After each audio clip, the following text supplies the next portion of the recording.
Let's welcome Justin Wax, principal of Denham Springs Junior High in Denham Springs, Louisiana. Yay! Thank you guys. I appreciate the opportunity to be able to be here and talk to everybody today about being a capacity catalyst and leveraging technology specifically to be able to multiply our influence. As she mentioned, I'm Justin Wax. I am the 2026 Louisiana Overall Principal of the Year. I am the principal at Denham Springs Junior High, which is a school of about 850 middle school students in central Louisiana. So my email address is here. I'm happy to be a part of seeing our field grow and seeing us all kind of advance into what we're doing.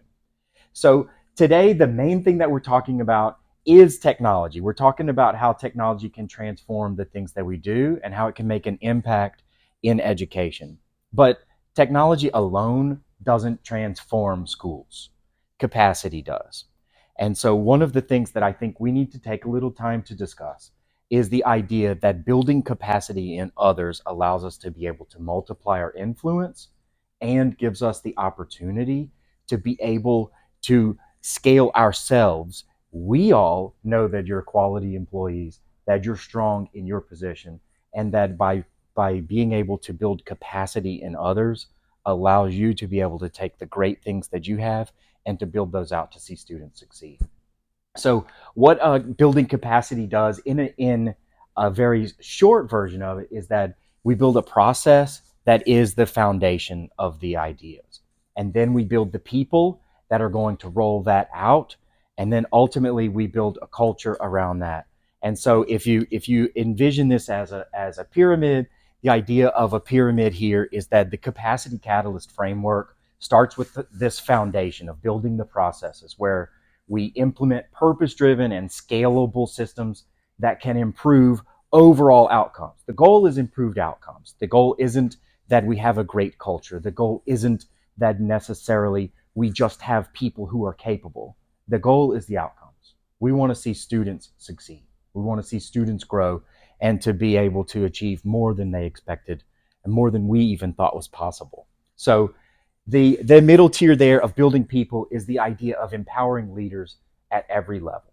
And there are a lot of ways to do that. Many of us are already doing that. And the at the pinnacle of this pyramid concept is the idea of modeling a high expectation, truly people-centered culture.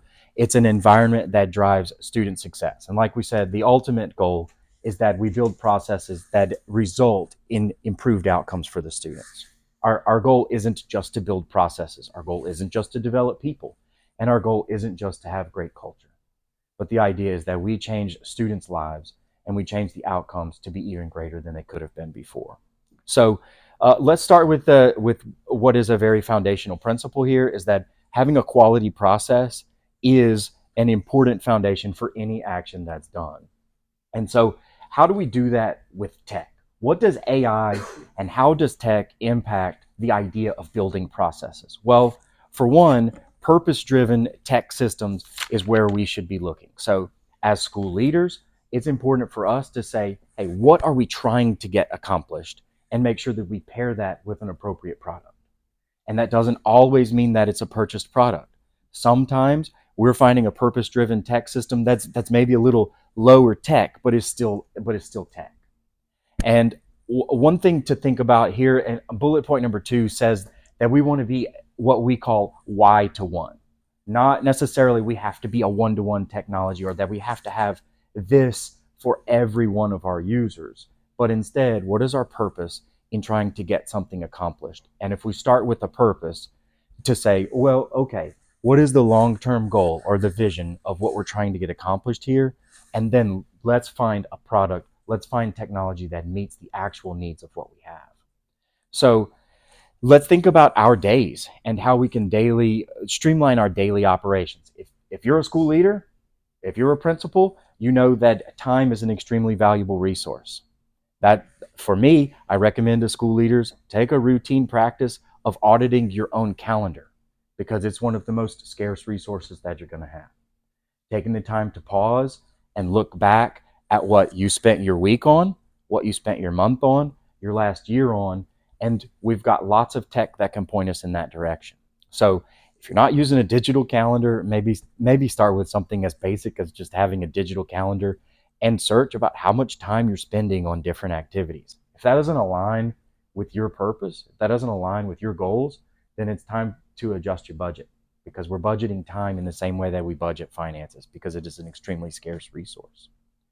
So we can talk about some things that are very practical to processes at my specific school. So at our school, we use AI tools to automate our morning announcements. We use those to in the most basic function of how are we going to write this or to rewrite this as an end user. We also use it to set reminders, not just for us as adults. So the whole impact is that we want to see students impacted. So students get automated reminders. If you have screens at your school, there are lots of ways to be able to use and to push through to every screen that you've got in order to give students reminders. Maybe it's a reminder about the school dance coming up on Friday night, but maybe we're using those types of reminders to say, hey, take the time today to compliment someone on being a good person.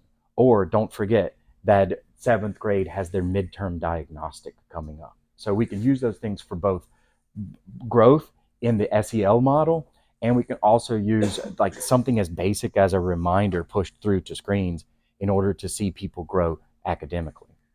So there are some products that we use specifically that help focus on the transitions inside of class. So handheld models like Merlin, for instance, is a handheld device, not too different from this, that helps us speed transitions. It helps us to be able to reduce dead time and to keep students engaged, because the end goal is that we have processes that are clean and clear so that those things impact the students, and we can reduce a dead time, we can reduce the transition time.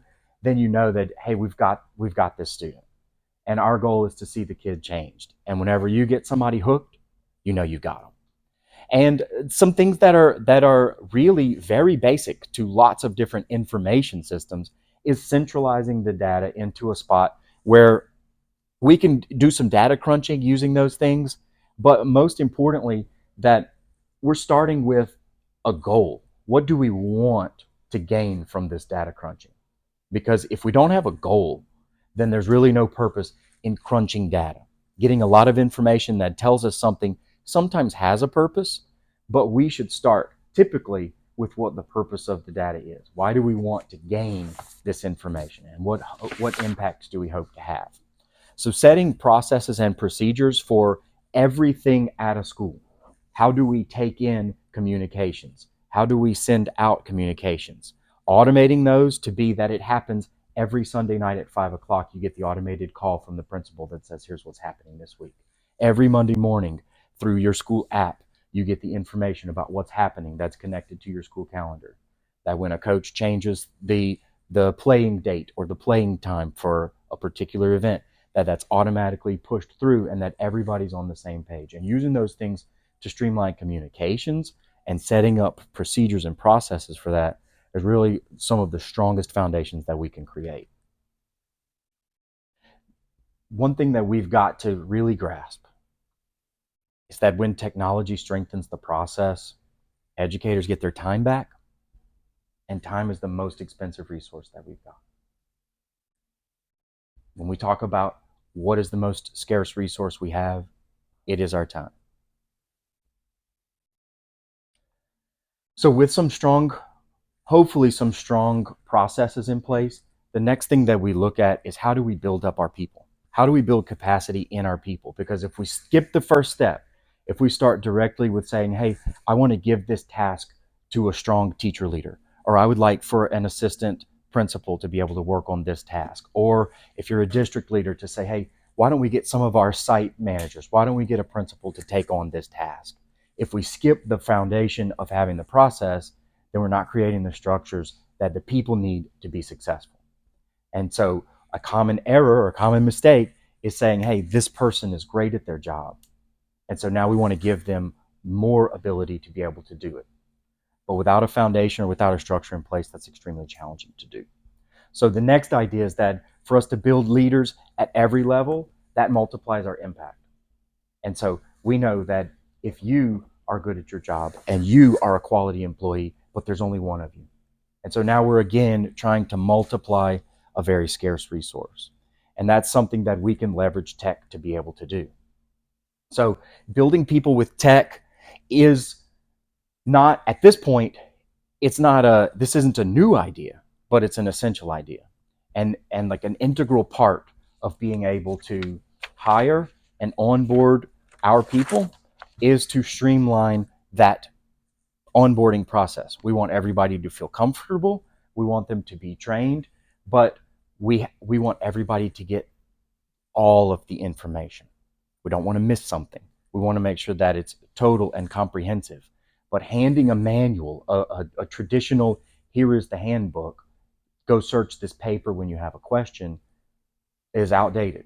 And so finding a way to centralize that information, it could be as simple as a group of hyperlinks that your employees can search through, but creating a place where people can go to, find the process, and then make the decision without having to push up to try to get the autonomy to make the decision. When there's a process, people are empowered to make quality decisions. So we take things like mentorship and say, hey, type in my biggest strengths. Let's use what I know about myself.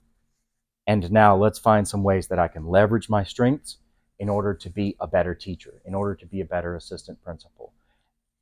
Whenever, for instance, whenever I sit down with my staff at the end of each year, individually, they are giving me, we're answering a series of questions. It might be something as simple as, what's something that you would change to make this site better? What do you think has been the biggest strength of this campus throughout the past year? But to take in that type of information is great, but now to leverage that to say, what are some trends that we're seeing here?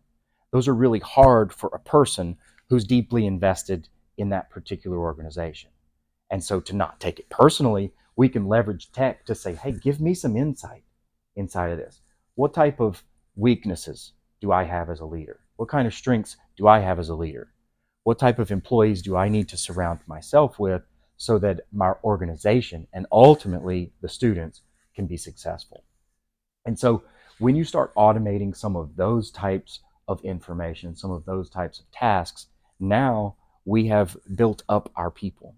And as a school leader, as a district leader, you don't have the time or the bandwidth to attend every meeting and to give it your full attention when you're in there. Your attention is being pulled in so many directions, even if your feet are in the room. And so for us to be able to use recording information and to be able to transcribe and to leverage the information there, to stew it down to the brass tacks and the essentials and the takeaways, and to make sure that each time that we walk away, we know the action items that I'm responsible for and a very clear time frame for when we're going to follow up on those. And that helps us as leaders to be able to hold our people accountable too, because we want to see them successful too. And that means maybe automating a follow-up reminder. Maybe that means automating the end process, that once I get this bump from a particular leader on my instructional leadership team, that when I get that information from them, that the next step for me is that I have to do this task. And to get ourselves away from task, and instead to be able to not delegate, but to empower other people to accomplish some important tasks. And I think to me, I think there's a very critical distinction between those. That it's really common for us to say, we're going to delegate something to someone else. That's fine for a task that the end result doesn't matter to you. But if the end result matters, then you have to empower somebody to accomplish that task. To give them some clear framework, you can't just give it away and say, go do it. But you have to also accept a certain degree of performance. Personally, I look at 80%. Whenever I ask an employee to do something, I want them to get it to 80% of where I would have gotten that same task myself had I tried to run the ball across the finish line. It's, for me, then if we share that type of task with 5 employees, I'm only doing 20% of 5 tasks, but I'm getting 5 things done to 100% effectiveness. And then I'm able to put my own little finishing touches on those if I'm the person who's responsible for the product, then I can put my finishing touches on that. If I'm not, maybe I'm just offering guidance and giving somebody else a chance for a little bit of time in the spotlight. But ultimately, if we want people to be successful, you have to give them a chance to fail. And you got to give them a chance to fail forward with some safeguards in place, of course. So here are some examples of some things that we use at our school. For instance, we use AI grow chambers, and we leverage those not just to teach biology or to teach data collection or to teach math, but we're using those to cultivate student leadership. What do you guys want to do? Students, let's talk about this. What do you want to do with the cucumbers that are being grown in this AI chamber? Okay. How would you like? Do you want to present that project to our board and ask them if they want to sell your cucumbers or they want to sell your lettuce inside it to the cafeteria so they can be served to your peers? Do you want to give them to a homeless shelter? Now the students are thinking holistically about, okay, not just a thing that we're doing in class, not just a piece of technology, but a piece of technology that's getting leveraged in order to change people's lives. Now we have students who are thinking about, how can I leverage tech in order to make a difference in my community, to see someone fed today, to see students be able to become new and whole. Hey, Justin, I hate to ask this question, but what's an AI grow chamber? Just so everyone's on the same page. Not a problem. So that's a great question, and I'm glad that you asked that. So we have a partnership right now with Farm Ed, and if you can imagine like a small refrigerator that has built inside of it all of the nutrients that a plant might need, and the students themselves determine, hey, maybe we need to refill this particular nutrient. But the chamber itself monitors the humidity, the temperature, and other things that would help the plants to grow. And it decides when it's time for it to eat and drink and grow and be fed, and keep track of those. It's really fun. And I think the biggest takeaway isn't that the specific product. The biggest takeaway is that anytime that we get a new piece of tech inside of the classroom, it can be leveraged to be a lot bigger than just that specific thing. Because in that example, yes, we could say, we're going to grow cucumbers. How many did you grow? We grew 7 cucumbers. Y'all taste it. That was a great Friday. But we could also say, now I want my speech class, I want you guys to write a proposal, and now I want y'all to present that to the board to ask for permission to sell this. Now we want our math class, we want you guys to write a financial plan for what we're going to do with the profits. What's profit and loss? We'll talk about P&L. We'll talk about partnering with private industry to say, hey, we don't have the space on our campus, but what if we wanted to scale this out? How could we do that? So anytime we're looking at a piece of tech, the real question isn't what is that thing?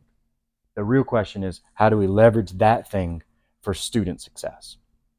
So a very basic idea of using translation tools to support your growing EL population. And I would say, if we're talking specifics, not just when a parent walks in and they want to know what bus does their child need to ride, but instead, whenever a student is crying in the hallway, and instead of saying, we're going to wait for a translator to try to meet this language learner's needs, instead to be able to meet that student where they are.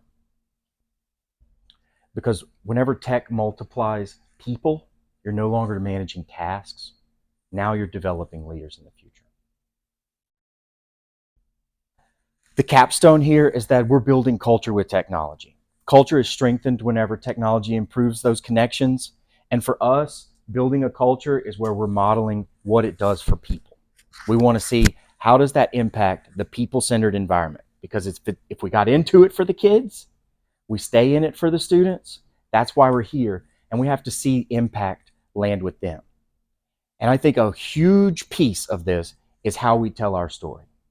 Because the internet is a huge vacuum. And in the public sector, the communication piece is huge.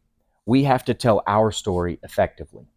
And we leverage lots of different digital tools to be able to do that. But the important piece is that if we don't tell the story, and we don't maximize our capacity to be able to tell the whole story, somebody else will. And we want everybody to hear the great things that our students do. We want them to hear the truth about the successes, because the school that your kids go to isn't the same school that it was 20 years ago. People have no idea what's happening inside of classrooms today. They imagine the classroom to be the classroom that they went to when they were in school. And it's nowhere near the same. We use tech to make joy and engagement scalable, to be able to facilitate transitions, and to use it to deepen our community partnerships. Whenever we talk about, well, maybe this company wants to advertise on our school app. Maybe we want to use some screens on campus to be able to run advertisements during a basketball game. Maybe we would like for this coupon to be available only to our students on the way out the door just on this Friday. And so we're using those types of techs to be able to leverage the community partnerships, because they're in business, they're taxpayers, and they're contributing to especially to public schools. But regardless, we're in this thing together. We have to see us succeed together. So ultimately, tying it all together, we can leverage tech to build quality processes that allow us to be able to empower people to make good decisions, to be able to put in implementing those processes that ultimately lead to a sustainable and a really high expectation culture. So here are a couple of examples. And I want to leave you guys with this parting thought. When we use technology to multiply capacity, we become capacity catalysts. And when we're capacity catalysts, we can create schools that are efficient, that have empowered people, and are joyful. We want kids to love being there. And we want to love those kids. Thank you, guys.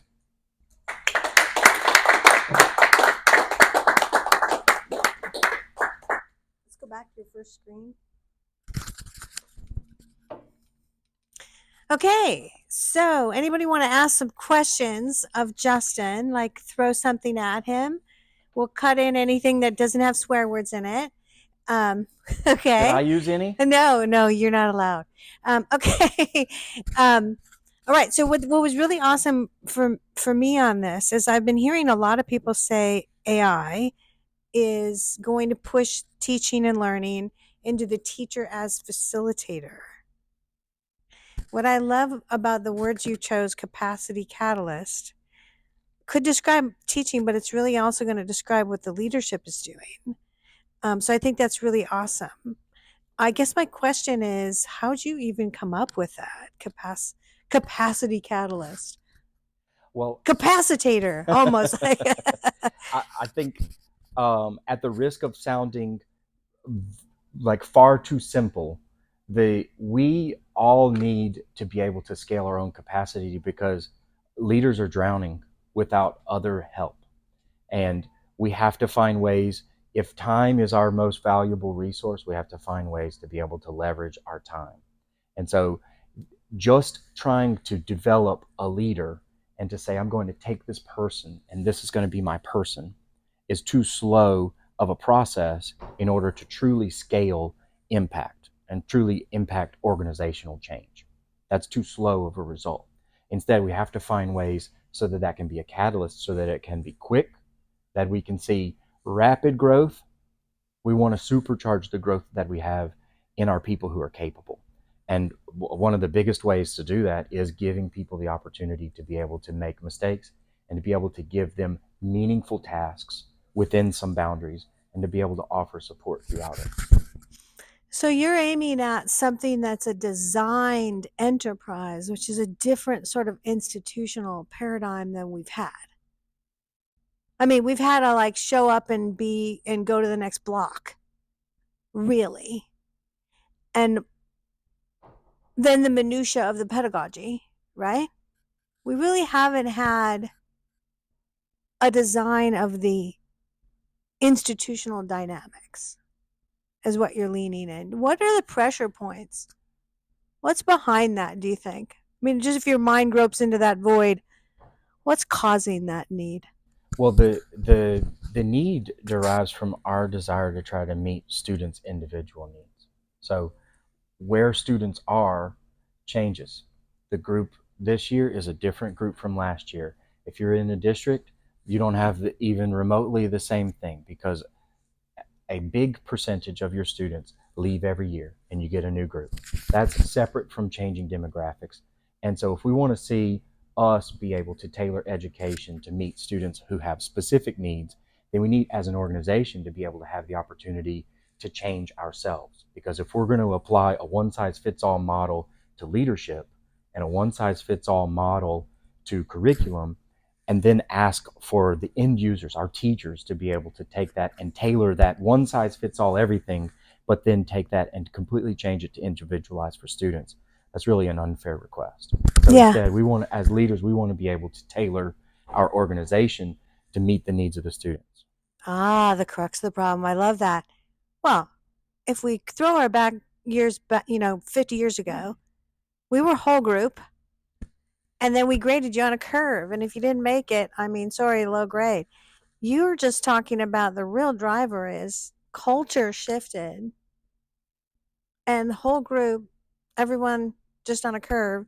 Sorry if you didn't make it. No, no, no, no. We're trying to teach one to one to everyone. Is basically what you're saying. That's the real driver. Well, I think that's an interesting point, but I have to, for me, as an educator who loves students, I have to take it back to why I got into this. Yeah. If the whole point is I got into education because I want to see students succeed, then every decision that we make has to always be centered about student success. It has to always come back to, is this best for the kids? And every single thing that we do should always be tailored for them. Awesome, awesome. Okay. Any other questions? Anybody comments? Tell him he's awesome. Let's clap for him. Thank you very much.